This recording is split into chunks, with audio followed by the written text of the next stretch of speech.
It was wild here, man. It was a wild Dubas presser on Monday. It was a wild Shanahan presser today. What do you make of it all? So, I a little surprising in that, it's rare to see anybody, Brendan Shanahan or any organization, be that candid about sort of the transaction that was occurring. It's very easy for him to say, wishing him well, going a different direction, like his work. But he went in and, when he gave the timeline, to paraphrase, it sounded like Saturday they had essentially a contract worked out. Monday, Dubas had his presser. Wednesday, they spoke again. It seemed as though they were on the same page, and they spoke about, the challenges of the family. And then Thursday, Dubas says, "I want the GM job," and then asked for other stuff, whether it's money or responsibility or power, however you want to phrase it. And then Shanny at that point is like, "No, I'm not so sure." Again, I don't know if that was irritation about, we thought we had a deal, now you're coming asking for more, or if it was more, as he said, I took time to reflect, and I then decided I'd go in a different way because Kyle Dubas opened the door about needing to reflect about where we could go here. But it was interesting, and I almost respect, that Brendan Shanahan was willing to come out and sort of be that candid about stuff we don't always hear about and kind of how it went down. But it doesn't feel like it was it was very respectful, it was very polite, but it doesn't feel like it was obviously that amicable, because if Kyle wanted to come back in the end, which I think he said on Thursday, if I had the timeline right. Yeah, the email. And Shanny said on Saturday prior to that Thursday, so 4 days prior, they essentially had the framework of a deal done to bring him back as the GM. What happened in 12 hours that, here we are on Friday, and he's not the GM? Seems like that, if it was all amicable, it was all totally fine, they would have worked through whatever stuff was going on. But they didn't. So it tells me that something changed there, whether it was Shanny just feeling different or whether it was irritation about the new demands, whatever those may have been, financial included. Something changed there that kind of led Brendan Shanahan in this direction. Johnny, what do you make of there was a new financial package, and then the following comment was the conversation was brief? Don't you think that was the end game? Things might have started changing in Shanny's mind, and then this new financial package. What got my attention was the following comment, which was the conversation was very brief. That means something was presented to him, and he said, "Not a chance in hell." Yeah. That's right, exactly right. Something changed when they made that other offer. And I have no idea how much money Kyle Dubas makes. I have I think the highest paid GMs are around $5-6 million, something like that. Did they agree on a deal for $4 million? And he came and said, "I actually want $8 million." And he's like, "Well, get out of town. It's not going to happen. We just had a deal. What are you talking about?" That, without knowing what the actual numbers are, feels like that was sort of the reaction that Brendan Shanahan had, because he already acknowledged he wanted him back at the number they thought he figured out. And so somehow the new offer and the fact that it was a brief conversation there tells you that Brendan Shanahan wasn't feeling the new request at all. That's where we were talking about earlier, Johnny, as far as, I don't think it was like they were $100,000 different. You can when you're negotiating, you can always come back with a final hey, let's round it up here and get this done type of thing.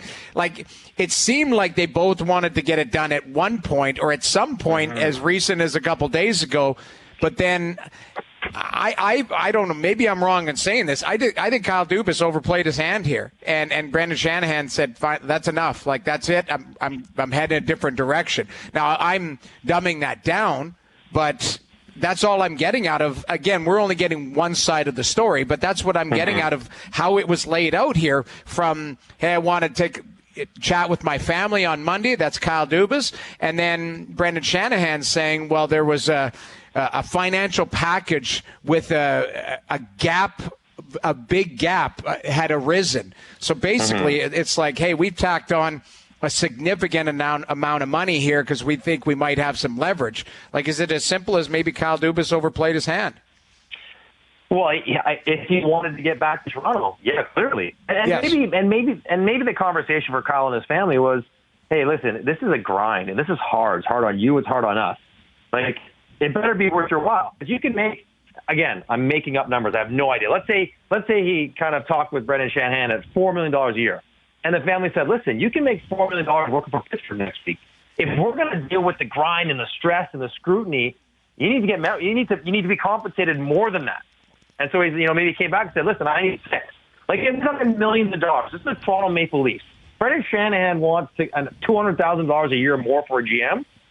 Like, of course it's going to get done in a blink. Like, they don't care at all about that. They care, but they're not going to let a deal fall apart for that amount of money.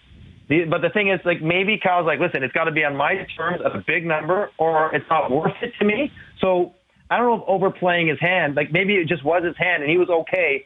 I'm going to get exactly what I want, or I'm not going to, or it's going to fall apart. And that's okay with me because I, don't want to do the job for less, or I can go elsewhere and make the same, or whatever his thought process might be. But yeah, he clearly came in over the top, and I can see how that would, like, if you're negotiating for anything, guys, for, you have a deal on your new car, we're going to pay $20,000 for it. The guy's like, actually, your brother signed the paper. He says, actually, you know what? It's 27 now. You're like, what are you talking about? Like, how that could turn a deal sour, even after 10 years of working together. It feels like something like that happened.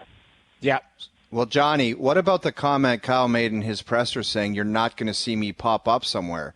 Do you think that holds true now? He said he wanted to be the GM of the Leafs, and he said you're not going to see me pop up somewhere. Guy's got to work, doesn't he? Well, he doesn't have to. He's making $2 or $3 million a year, but he probably wants to. And I'm with you, though. I think you're like, this doesn't feel like a super amicable parting of the ways. It doesn't. It feels as though, let's say Kyle said that, and he said it with good intentions, and he meant it honestly. But now he's like, hang on, like, Brendan just aired out our timeline, not our dirty laundry, but kind of, it makes me look like I reneged on a deal I thought I basically agreed to and asked for more money. Like, but, I don't love that look for Kyle Dubas if I'm Kyle Dubas. And so maybe we'll revisit that, say, well, hang on, like, maybe I will go elsewhere and get to work right away. So I think that might be, and without, I'm not accusing him of backtrack on his words. Like, things change, opinions change, feelings change. And I bet Kyle Dubas' feelings towards Shanahan and the Leafs are different today after that presser than they were yesterday when they were talking about trying to get a new deal done. With Mike Johnson, our TSN hockey analyst, yeah, I'm not sure it was as much overplaying his hand as you just pointed out. He was willing to lose it, right? Because if there was something in there, also, like, it could be as simple as, this is it and I'm not negotiating anymore. Then that means you're not overplaying your hand. Because if you're overplaying your hand, you might go over the top and say, all right, never mind. Right? Like, I really want to be here. Like, if you go in hard, you might be risking losing it. And if that's the case, Shanahan had to sniff it out. And Shanahan had to move on, because you can't have someone that's going to take advantage of you or someone that doesn't really want the job. But at the end of the day, Shanahan thought the right guy for the job was Dubas. So now what? Like, that a week ago, this is the guy he thought could win a Stanley Cup as the GM. By all accounts, based on what he's... But that's what's wild, Johnny, is by all accounts, Brendan Shanahan has not been spending the last year preparing for life without Kyle Dubas, which to me is really difficult to stomach. Like, I wonder if the owners are going to go to him and say, why is there not a plan B? And maybe there is, and he didn't reveal it. Well, if you're the president of the team, you better have plan B, C, D, E, F. Like, what else are you doing? Didn't this just pop up this week? Like, I don't believe that he projected this to be happening. Obviously, but you're dealing with people, and you pushed Dubas into a position where he was a lame duck GM. There was always a chance Dubas was going to say, I'm out of here. I get it, but the idea of a plan B, C, and D, how are you even thinking? You're not thinking you're going down this road, so that wouldn't be in play right now. But isn't that your job to be prepared? It is, but I think, Brian, it's on a whiteboard somewhere. Plan B, Plan C, because he might have had a plan that if they lost in the first round and it didn't go so well, he might have had a different plan. Like, to me, they have multiple plans laid out and might have put feelers out back channels, because you can't tamper. But the point being is as of what you were saying, and I don't disagree, as of Monday morning, Kyle Dubas was the guy for Brendan Shanahan. But you always have contingency plans on the back burner, keeping an eye on a guy, oh, this guy might be leaving there. This guy might be available. You do that all the time, especially in sports business. That player might be available a year from now, might look good. That manager's deal is up in a bit. Like that coach, like I think there is a plan B, C, and D, but he was just forced to start to look into that because of what transpired on Monday and further. Wow. Yeah, Hayes, I think the one thing, though, like I'm with the guys. Like I think this kind of crept up, but whether he had a plan B or C, I'm sure, he thought about different ideas. But I think the more telling story, and I think it may be worth getting, fleshing out further from Brendan Shanahan, is that at some point from the trade deadline on, which is essentially when the GM's job is done, right? You can't do anything else after that anyways. He did do some sort of thorough evaluation. He did think about the job that Kyle Dubas did, and he determined, including the playoffs, he is the guy that I want back to put this team over the top, lead this team into the future, and to a Stanley Cup. And that to me is it's not an indictment. Kyle Dubas is an excellent GM. I've been on board saying that for a long, long time. The way this team has performed in the regular season is better than any 5-year stretch in the history of this franchise. So it's not like he didn't do a good job, but the fact of the matter is the guy, he looked through his situation and came to the determination that this is the guy for me, and now he doesn't have that guy.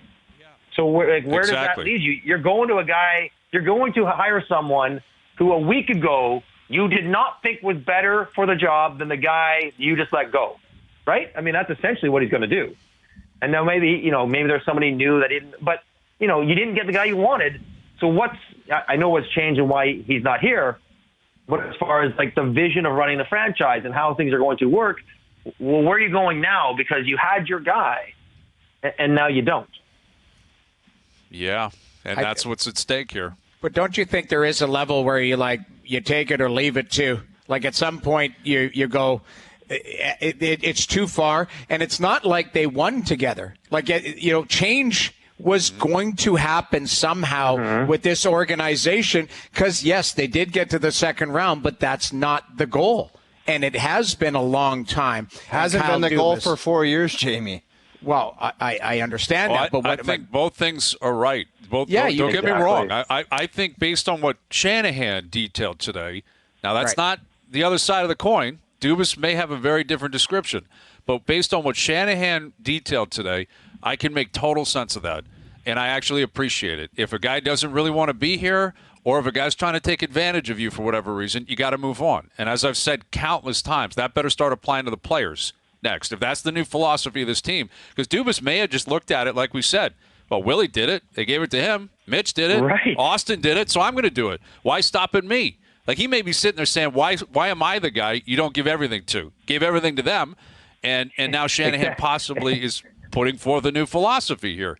So I don't disagree with getting to that conclusion, but it also comes with the understanding that a week ago Dubas was the guy, and now he's not because of a press conference and some negotiating tactics. That's why. Yeah. I mean, and Shanahan's a prideful, smart. You know what I mean? Like he doesn't want to feel like he's getting bullied into. You know what I mean? In a negotiation, like we had a deal on Saturday. Right. The framework of the final deal was done. And then you're going to come over the top and ask for enough that it was a short conversation, a tangible difference. Like I think that can be true, but there's a lot to unpack. But I'm also curious, there's so much that has to flow from this. In that, obviously new GM, direction of the team. But I think there's something to be said. Like there was and I respect Kyle for this. Like he was a modern manager. He empowered the players. He treated them well. He fostered an environment of understanding and a lot of good things. I don't know if the players ever really, like the top players, do you think they ever really worried about getting traded after one of these seasons? I don't Probably think so, not. Johnny. Not really, right? At the end of the day, big picture, pal, we talked about it earlier. When you look at the results of the team they had in place and the expectations and the things that they wanted to get done, It's been quite a while, and they won one round. So nobody should be surprised that there's going to be a different set of eyes on that. How we got there, there's all kinds of interesting takes and all little things that we can break down. But big picture, one round in a long time. No one should be surprised that there's going to be a different set of eyes looking at that. And that's the bottom line. But what do you guys think will be the mandate for the next GM? Like, it can't possibly be blow it up and restart. Like, that. No. They're not doing that, and that'd be silly. So, Brian, it's fresh eyes. It's sometimes, and I've seen it, and I've seen people that are running hockey teams. You fall in love with what you're doing. You have these great ideas, and the problem with it is you fall in love with your own ideas, sometimes ignoring the lack of success. So how could you continue to be in love with it? A fresh set of eyes saying, this idea you have here, it's got to change. It's not working, and everyone in hockey knows it, and you guys don't seem to. So different eyes and a different set of beliefs, and someone just looking saying, what you guys have been doing there with that position or that player, can't happen. Got to stop. Got to move it. Got to get out of it, or else it's never going to work. Well, so there you go. It's a great point, and you know who would really benefit from that? Brendan Shanahan, because he's been in there the whole time too. Someone coming in that's bold enough to say, "Listen, I know what you've been doing here, and it's been great, but this can't continue." Yeah, someone that's been around the block, had success in the past, and understands. But Shanny's that too. Shanny's got it done 3 times with the Detroit Red Wings, but from a management position, different eyes on it and say, that right there, got to change. But you got to treat it like a business, though. That's the thing. You're right. Like, you get attached, you fall in love with players, you fall in love with ideas and stuff, but you have to be able to adapt. That's why we gave flowers to Kyle at the deadline. It does seem like he adapted his thought process. He changed 6 guys on the roster. He went from a regular season team to a more hardened playoff-looking team. You have to be able to change and adapt. But there is, from the outside, again, there's people that's a country club atmosphere where. So does this affect the players then, Noodles? Like, all three, you can answer this. Do you think the players are sitting there saying, "Uh-oh"? I can only speak for myself. I can only speak for myself, Hayes. Any type of coach, general manager, you give them a call and say thanks for everything, and you have the same mentality. It's like, unless you're traded or unless things are going to be different for you. I mean, I knew it was going to be different for me because Peter Laviolette came into Carolina, and my roommate became the assistant coach, and he called me up and he warned me that he hated my guts and he thinks I'm lazy. I knew things were going to be different. But that's the coach, not the GM, though, right? I get it. GM, it's like, unless you're getting called up to his office 3 times a week, you're doing your thing, man. Johnny, you know what I mean? You don't talk to the GM that much. I mean, maybe it's different now. Maybe the big stars have a bigger say. But, like, you don't, other than your contract stuff, you don't talk to the GM that much. But I think the biggest impact the GM will have is he's got to deal with the coach. I think that would be the next thing that flows from a new GM. Does he decide that this coach should return or should not return? And that will impact the players. But I do think this is like the first Freddie Anderson leaving, I get, but this is the first very significant change that these guys have experienced where someone that they're used to working with, and Kyle Dubas is probably a little bit more present than some other GMs, he's no longer there. Yeah. Something has happened because of, now it's not really because they didn't win, because apparently they tried to hire him to an extension this weekend. Right. So it's not like it really was a function of him losing in the playoffs, but it's still a little bit unsettling. Like, hang on, the group that we sort of believed, we just keep running it back. We'll finally get the breaks. We'll finally get it done. We'll finally figure it out. We'll finally do it. Well, that's not the case anymore. And that may be a bit unsettling. But I guess all the players will be either on the phone with their agents or maybe even right to Shanny, and paying very close attention to what the new GM or who the new GM is and what he says about the direction of this franchise and the most important players in it, because he doesn't have the pre-existing relationships. He's not tied to William Nylander being excellent. He's not tied to Morgan Riley because he has, if he comes from outside the organization, he doesn't have any pass with those guys.